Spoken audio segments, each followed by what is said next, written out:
reforma de qualitat educativa que des del Ministeri volen aplicar en el sistema educatiu. I anem a començar amb la lectura del manifest que llegirà Anna en representació del personal interí i Manolo en representació de la plataforma per l'ensenyament públic Safor Valldigna. Calleu! I no s'escolta res! Estem així per deixar patent la nostra rotunda oposició a la intenció del Ministeri d'Educació de promulgar la llei de millora de la qualitat educativa.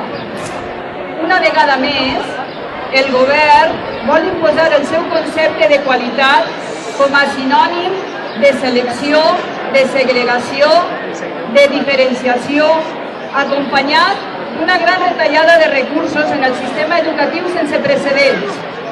Volem una educació integradora, compensadora de desigualtats i que forme de manera integral tot l'alumnat.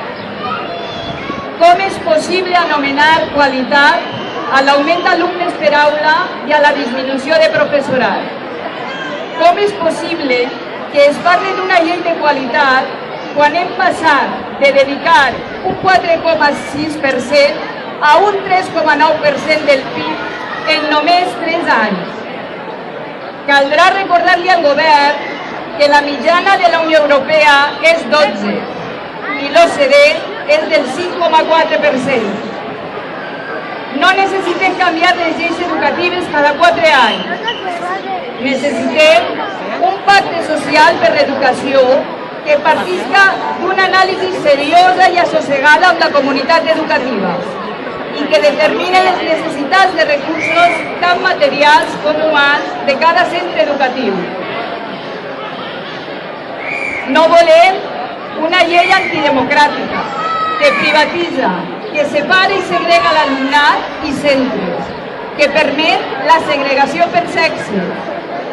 Una llei que restableix les revàlides com a mètode de selecció, que converteix l'ensenyament en una carrera d'obstacles, en compte d'un procés de maduració i enriquiment personal que porta a una millor comprensió i coneixement del món on ens ha tocat viure. No volem una llei que elimina el dret a participar efectivament en el funcionament i gestió dels centres educatius.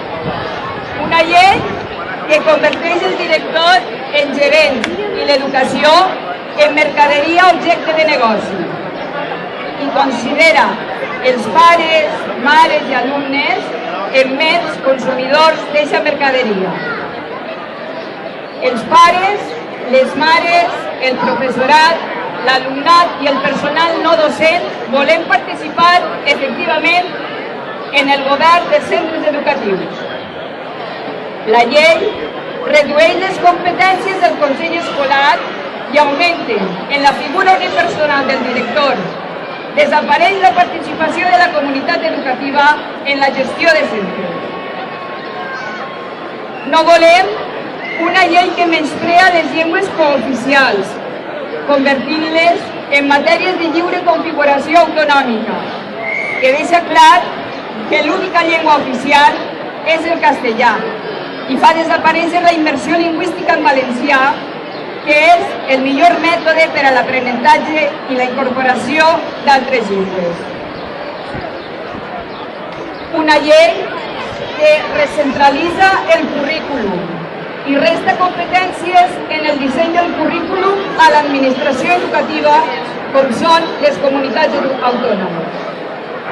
No volem que es potenciï cap religió a l'escola i que s'elimini educació per a la ciutadania, com si l'alumnat de religió no haguera d'aprendre els valors culturals, socials i ètnics, cosa que ara ha deixat ben clara el dictamen del Consell d'Estat.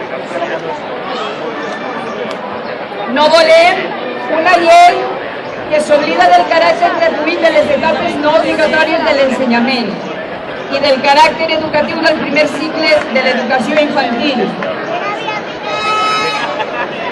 Una llei que parteix sense memòria econòmica, com si ara això no fos el més important.